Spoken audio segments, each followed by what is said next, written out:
Our reading today is by our own Ryan Conley, UU Pride Reflection. Come here just as you are, not as the world may insist you should be.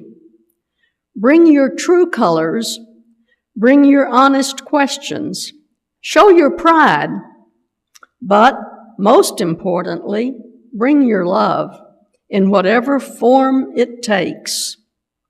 This is sacred ground because you are here and we share this space with you. And in this place, we celebrate the sacred act of becoming who we are meant to be. Amen.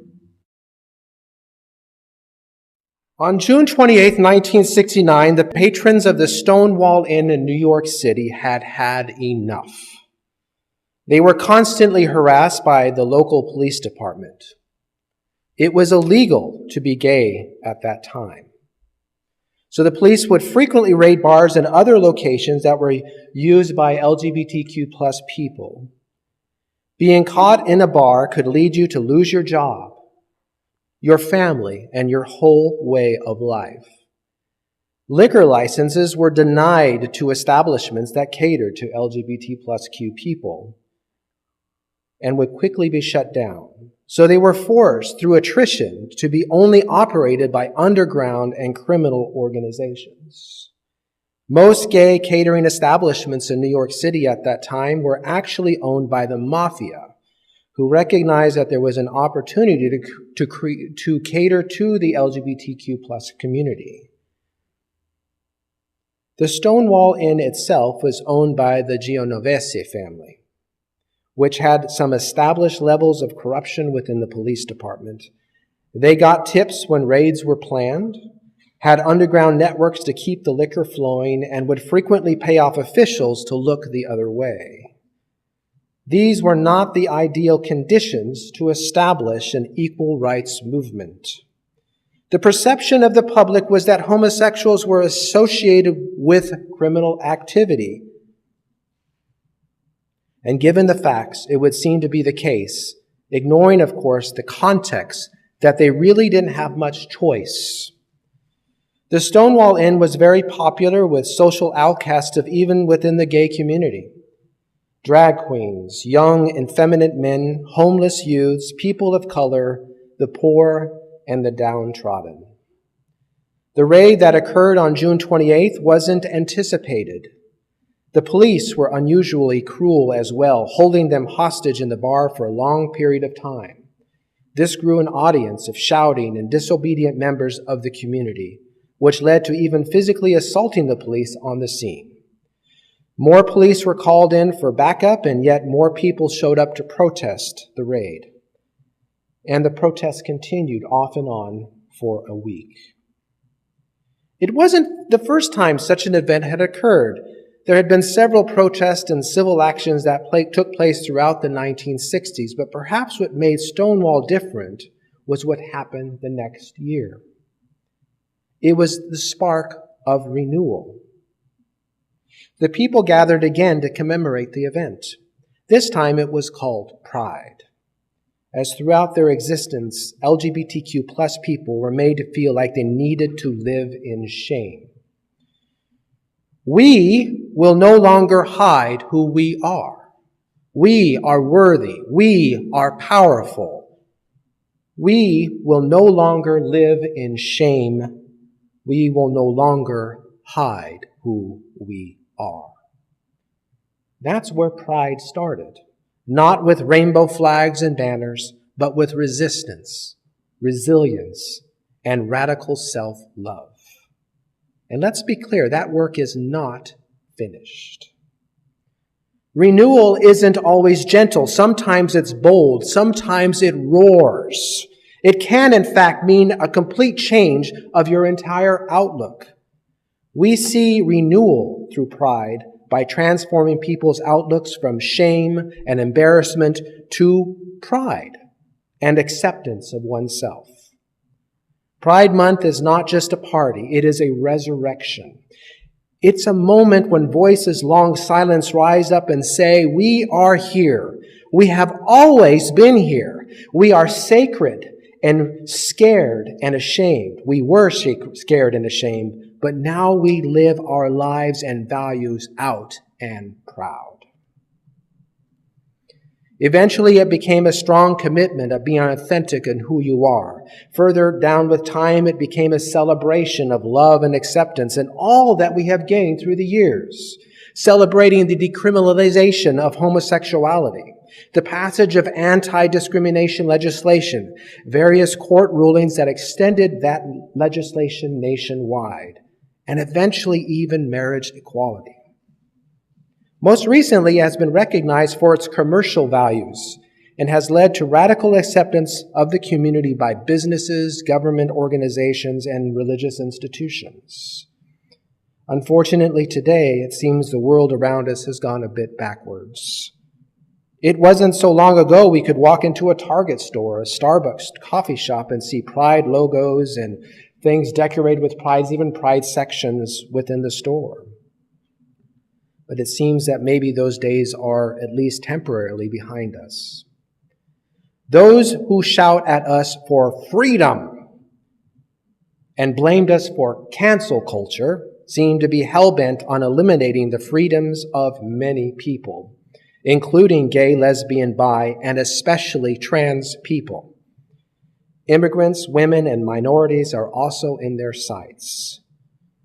Did we fly too close to the sun? Were we too naive to think that many of these issues had finally been resolved? Pride itself may need to go yet through another renewal and transform itself once again. Hopefully we can figure this out soon. We need this in order to move forward. And it's the transformational message of Pride, I think, that we can use to accomplish this work. Fundamentally, each year, Pride asks us, who are we becoming? And what kind of world are we helping to build? Some of that historic work of protest and civil action may be needed to reclaim, but maybe in a different and more transformational way. For Unitarian Universalist, renewal is not about going backwards. It's about deepening our commitment to the truth, to inclusion, and to liberation. It's about living our values, not just in this sanctuary, but in the world itself. It's our deepest theological work. Because if our theology doesn't include every person's full humanity, then what are we doing here? Unitarian Universalism is grounded in the simple but revolutionary idea that every person has inherent worth and dignity. Not some, not if they behave, not if they conform, every person. This includes our LGBTQ plus siblings. This includes people whose gender identity expands or redefines old categories. This also includes love in all of its beautiful, consensual, liberating forms. It also includes those that may not agree with us about this issue. I know that this is something I struggle with myself, but our faith expects us to remember that those that may not think we are members of the LGBTQ community have inherent worth, we do believe that about them. To celebrate Pride is to practice theology that honors the diversity of human experience, and that is sacred work. As Unitarian Universalists, we are not bystanders to justice. We are participants in it. Our faith calls us to show up for queer and trans youth, especially in this time when their rights are under attack. Speak out against homophobia and transphobia whenever you see it, including within our families, within our schools, and yes, even in ourselves. Reflect on whose voices are centered in our spaces and whose are not. Make room at the table, and if needed, build a bigger table. Our values demand more than statements. They demand embodied action. Pride is not a one-month commitment. It is a lifelong renewal of what we say we believe: justice, equity, and compassion in human relations. For many LGBTQ plus people, the journey to pride is not easy. It can be painful, isolating, even dangerous.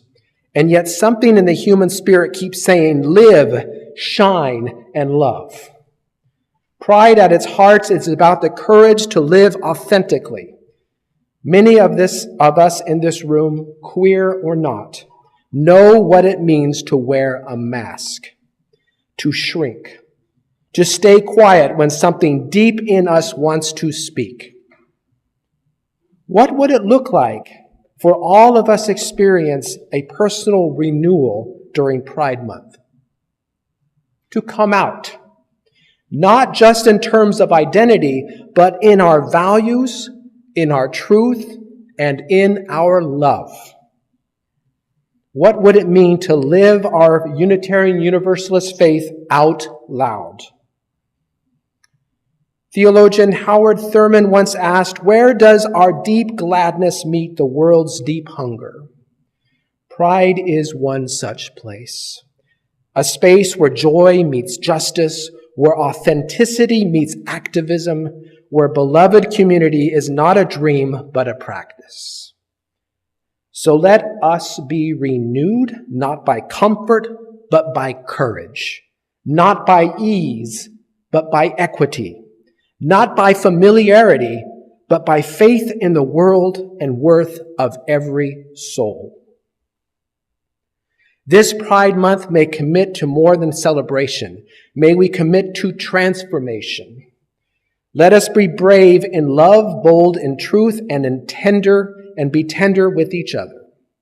May we remember pride began with protest, but it lives on every act of welcome, every expression of joy, and every time we say, you are beloved, you are enough, and you are free.